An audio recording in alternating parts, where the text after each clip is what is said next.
Hey, what is up everyone? Welcome back to another review, and today I'm going to be taking a look at the high-grade Gundam Naion from the Mobile Suit Gundam Witch From Mercury manga, Vanadis Heart. This is a unit right here that can basically be summed up as the unholy union of a Witch From Mercury style mobile suit, style Gundam, mixed a little bit with Gundam Legelis from Gundam Age, as well as a little bit of Gundam F91 because it's got pretty much Vajra Cannons around back. One thing I can definitely say about this kit right here is it reminds me of why I love the Witch From Mercury line so much. It's rock solid, has a lot of inner frame inside of the build, those absolutely beautiful shell units, and overall it's pretty much a fully color accurate kit out of box, besides the need for stickers for said shell units. Overall, I am greatly impressed by this. The build is insane, and the finished unit right here really does speak for itself. It doesn't really look like anything we would have seen before. Again, a bit Gundam Legelis-y, a little bit Witch From Mercury-ish, and a little bit F91, but still at the same time, nothing like the rest of them. Anyway, if you do want one of these of your own, you can get yours exactly where I got mine,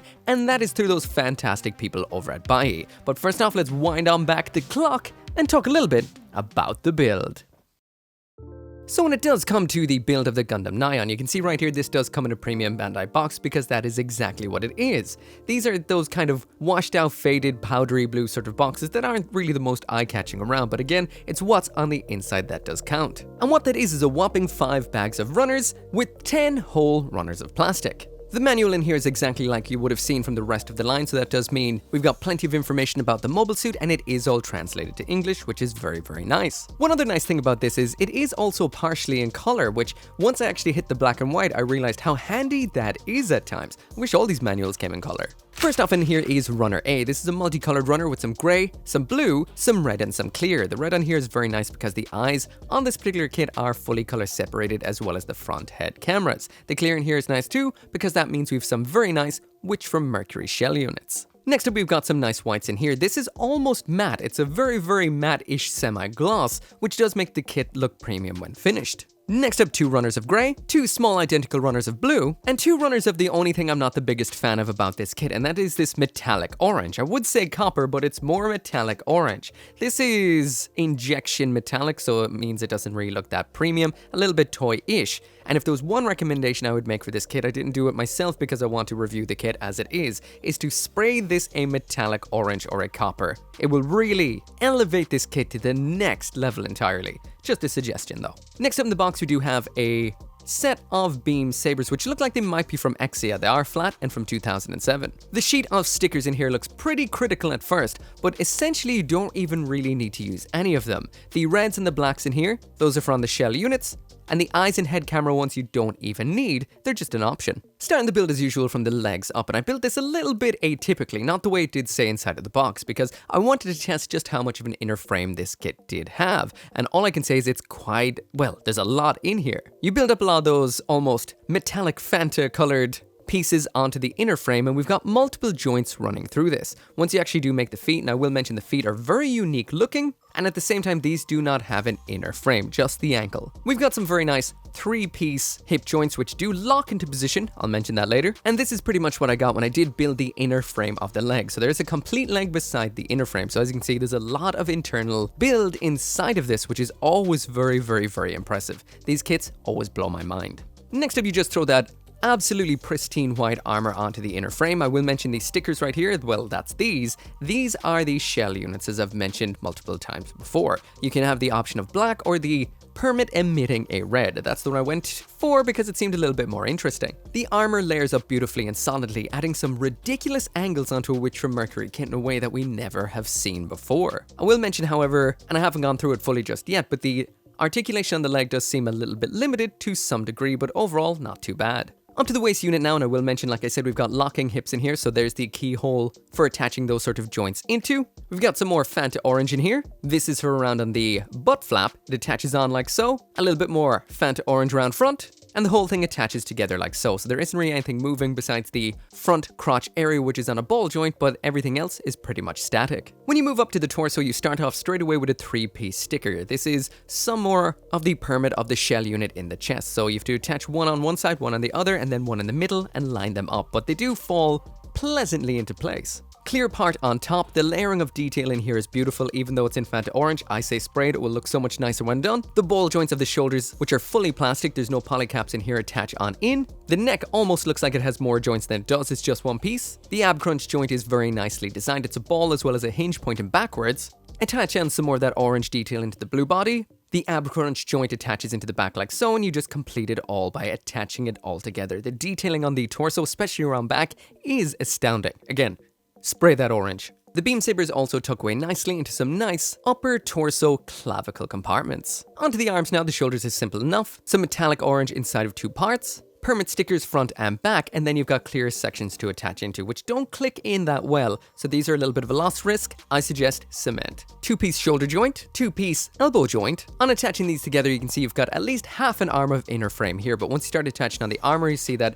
the overall length of the forearm does come from armor alone. Popping the shoulder and the hand onto the arm, and there it is complete. Overall, quite nice. Bit of a limited bend to the elbow, but it's solid and looks good. Now, one of the most interesting aspects about this particular kit and the build too is the VSBR-esque cannons around back, which I shit you not are actually called Vajra. Vajra. That's what they're called. That's ridiculous. Just like the build of these. You go full production line for the little bits on this, so you have to build 6 of these in total. 2 white outer segments as well as a nice grey joint part. When you move on to the main body, we've got 3 swiveling hinges for attaching these particular feather-like bits onto. This then builds into a large piece of armor, and then you start throwing some of those metallic orange vent sections in. Again, very, very F91 looking right here. Cannon attaches on with a sliding joint down below. Both big parts of armor locked together. A splash of blue in from behind. A big length of white armor on the bottom, followed by a bit of blue armor up top. Some more layering of parts for the upper section, metallic orange, blue and white, and the central section has metallic orange, some more blue. You attach on a pivoting handle in here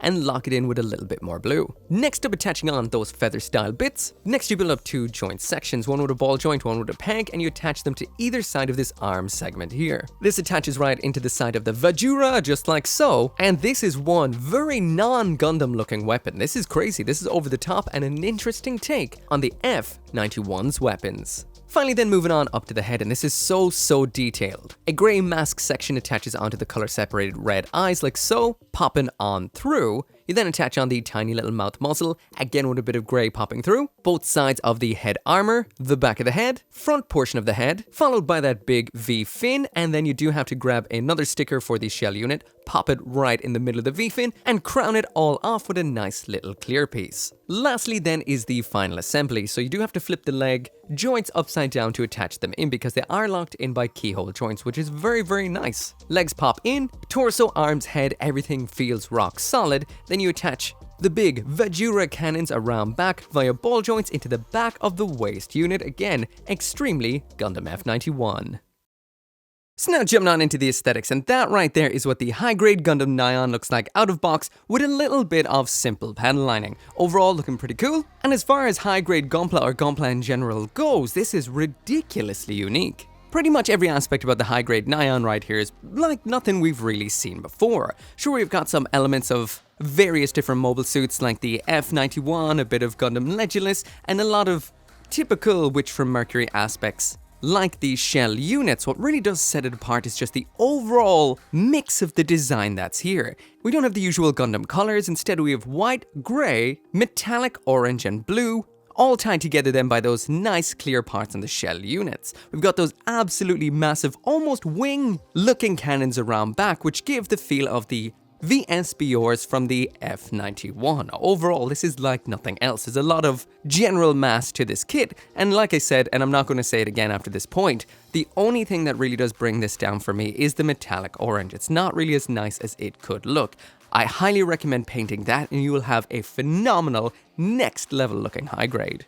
Anyway, for the duration of the aesthetics, I'm going to be popping off these big old cannons around back, just so we can have a look at the Gundam itself. Now, I will mention, because this kit does not have a backpack, I may forget to mention this later on, but it does mean there is no standard backpack pair of holes on here to make it compatible with other backpacks, which is a little bit on the disappointing side. But anyway, let's just check out the Gundam itself first, and we'll check these guys out a little bit later. Anyway, now that we do have the backpack off, we can take a good thorough look at the Gundam itself, and this is astounding looking. The silhouette is off the charts cool, and if you were thinking, it looks a little bit Armored Core-esque, well then you would be exactly right. So once again, this right here is a design by Wataru Inata. So basically the exact same guy who would have done the Pale Technologies designs throughout the show. That would have been mobile suits including Gundam Faract. So even though it is very different from Faract, it has a lot of similarities design-wise. And just like that particular mobile suit, it's very atypical for the overall universe of the Witch from Mercury. The design of this kit is absolutely stupendous. It looks absolutely phenomenal from the front. And oddly enough, for a Gundam model kit, it looks even better from the back. All of those vents, we've got some canisters in the upper body, it just looks off the charts cool, and the color separation is very, very nice. There are some stickers in this kit's build, like we mentioned during the build, but of course those are just for the shell units. So some red stickers, or you have the black option for the deactivated variants for just in the shoulders, the head, the chest, and the upper thighs. Plenty of metallic orange all over the place, and it's predominantly in a nice white, which is almost matte. So this does look very premium out of box, especially against the metallic and the gloss of the blue. The head on this kit looks absolutely astounding. Fully color separated eyes, a little bit of grey color separation in the chin. The Vulcans in the side of the head are also color separated, as well as the little vents. I mean, this is incredibly designed. The legs have some great layering, especially around the sides of the knees. We've got ridiculous looking feet with a design I have never seen in a Gundam model kit before, and the whole thing builds together perfectly into a rock solid,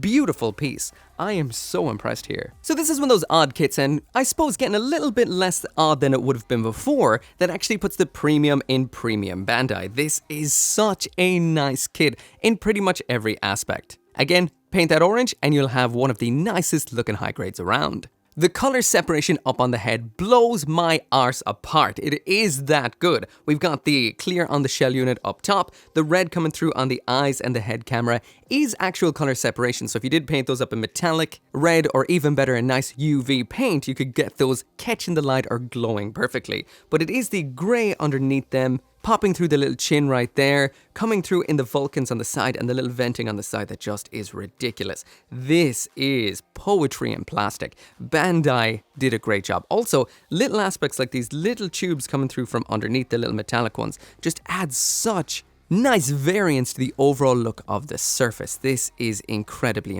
cool.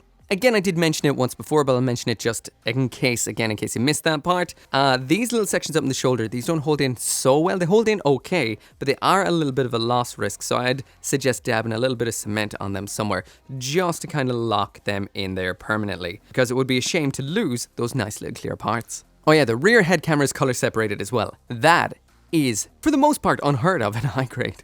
So the sheet of stickers inside the box is a whopper most definitely, but as you can see, I haven't used many at all. I just used the ones that are the red and black ones, and they just pop in underneath the shell unit, so those look pretty cool. Not quite as cool as what we saw on Ariel and Rubris, but still very nice. The other options we have in here, this 1, 2, 3, and 4, those are for the head cameras if you do want to make them catch the light a little better. Sometimes I do like that, but when it comes to fully color separated, I'd prefer to paint honestly. UV would be really cool. But that's it. The kit itself is fully color separated, and speaking of which, so popping the kit down side by side with the art, as you can see, it's absolutely nailed it 100%. Every color you want to see is there, every proportion is pretty much there too. Overall, this is it, 100%. There's no additional commentary necessary. Anyway, jumping into that full 360-degree spin so you can see every angle. Once again with the wings off, or should I say the butt wings, the Vajras around back, those are off so you can see the actual unit itself. We'll take a look at those particular cannons in the accessories. Overall, this looks great.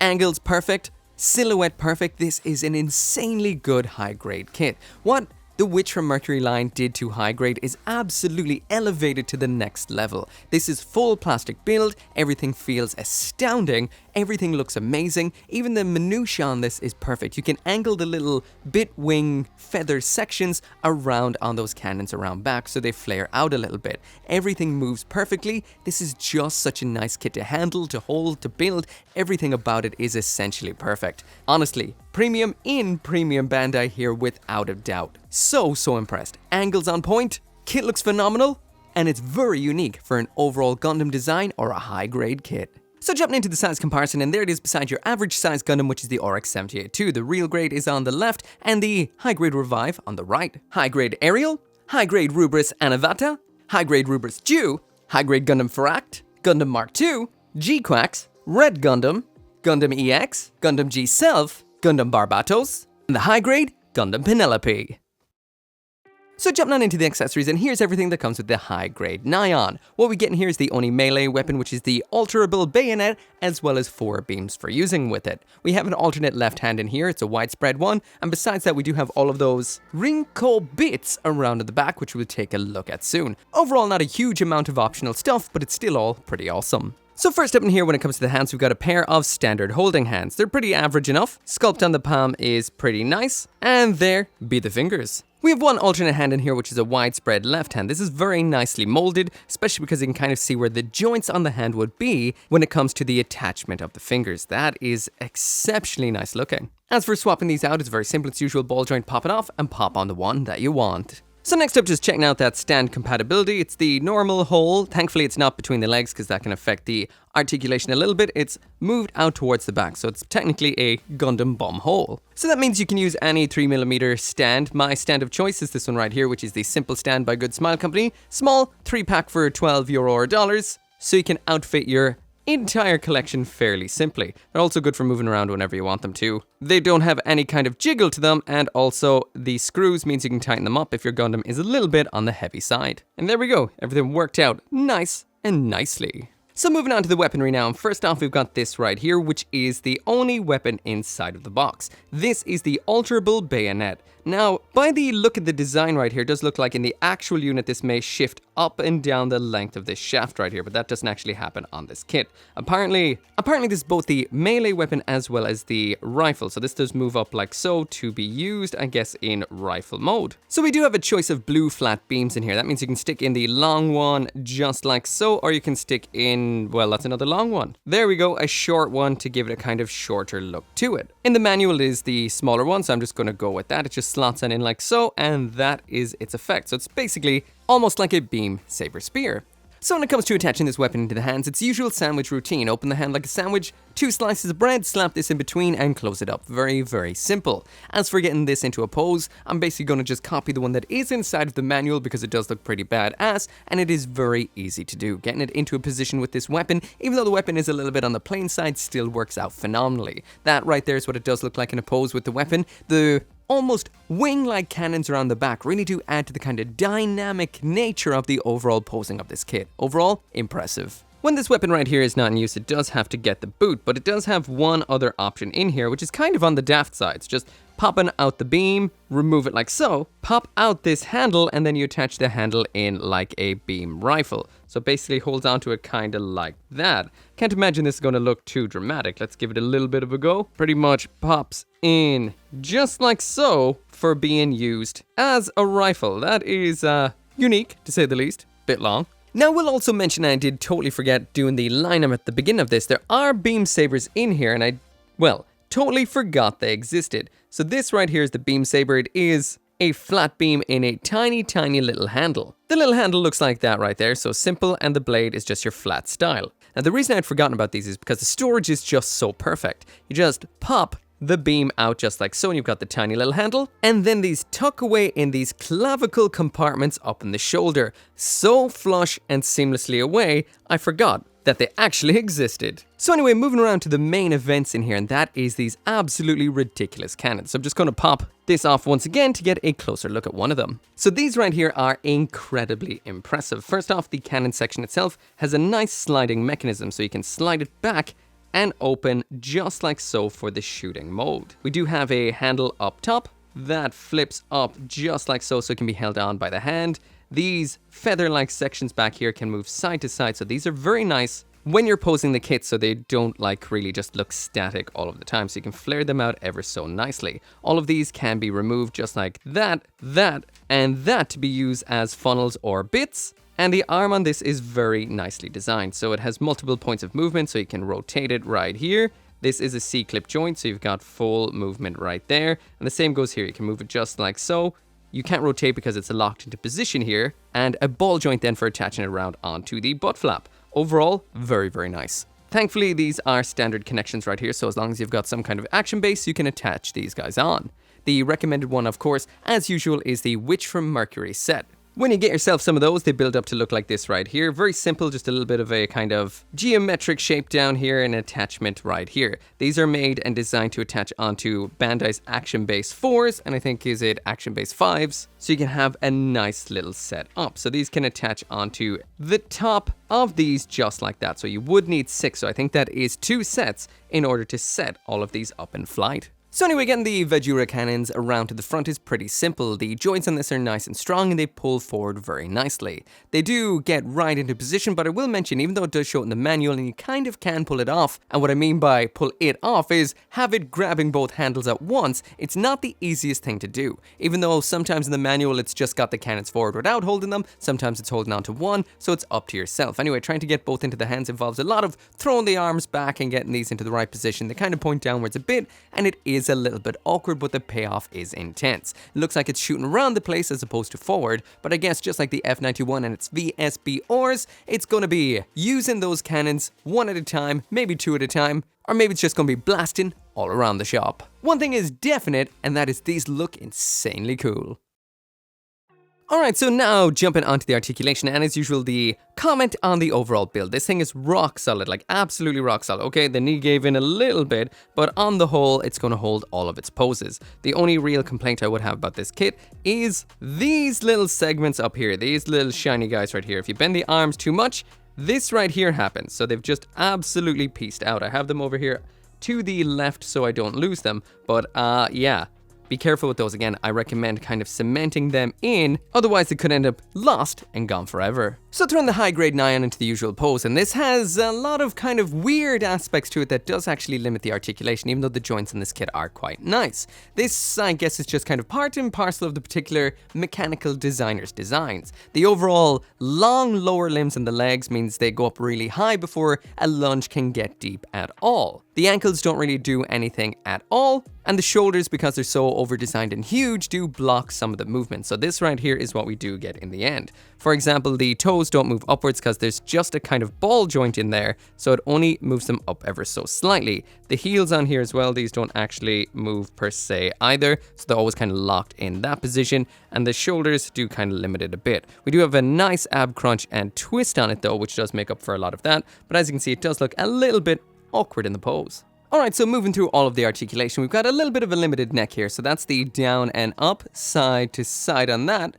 as well as a little bit of side to side tilt. The shoulders in here attach via a ball joint forward like so, so we do get a bit of out and in out of those. So when we do have the arm attached in, it does pull in and out ever so slightly, giving you a little bit more forward and back. At the shoulder then, there is the full spin all the way around, limited upwards. The shoulder armor is separate to the actual arm. Actually, can I get more out of this than I did the last time? Yeah, absolutely, okay. When you try to move them both up together, it does not work out. Move the shoulder, then move the arm. Oh, okay, that's extremely, extremely nice. The arm then can rotate all the way around. 1 point, simple bend at the elbow, standard wrist. When it comes to the ab crunch, there it is all the way forward and all the way back. So it is very nicely designed. We also have a side to side tilt in here too. This right here can move around quite a bit. It's on a ball joint, fixed butt flap, but that doesn't get in the way. The hips have no kind of dropping mechanism, so just the usual kick all the way up to the front, which is crazy. There it is all the way out to the back. So besides the arm, it will just spin all the way around.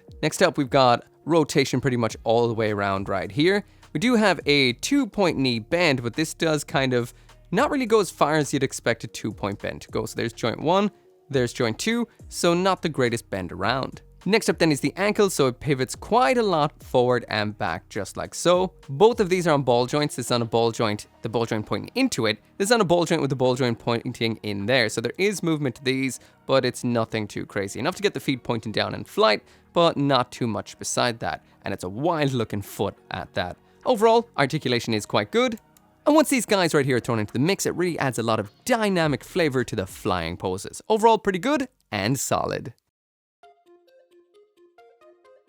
So anyway, that right there is it for the review of the high-grade Gundam Naion from the Witch from Mercury Vanadis Heart, and this is 100% a platinum tier kit, definitely. Overall, this is an insanely nice kit. It looks unique and it blends together a bunch of different Gundam designs with a little bit of an armored core feel to it. It really is like nothing else out there. Going through the list, it's got perfect points for aesthetics. This looks astounding. All the colors are there. Whether or not you like the metallic orange is up to yourself. I would suggest painting that, but besides that, this is a phenomenal looking kit.